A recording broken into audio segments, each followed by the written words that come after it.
Apa pendapat aku tentang minyak Jayco J7 untuk long distance? Bagi aku dia average. Nak kata jimat sangat tak, nak kata dia kuat minyak pun tak. So it depends on how your driving. Kalau korang jenis kaki berat, jenis lenjan, memang tak jimat lah cerita dia. Semua kereta macam tu kan. So aku buat lebih kurang 1200 km, and then aku buat trip KL Hanyai KL. So in between ada stop.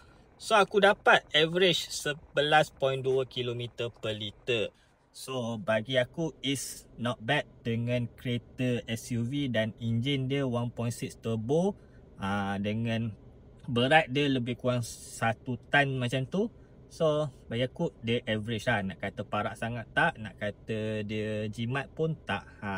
So apa pendapat korang? 11.2 km per liter untuk fuel consumption Jayco J7 ni okey ke tak? Cuba korang komen siapa yang dapat lagi tinggi daripada aku dapat average fuel consumption ni.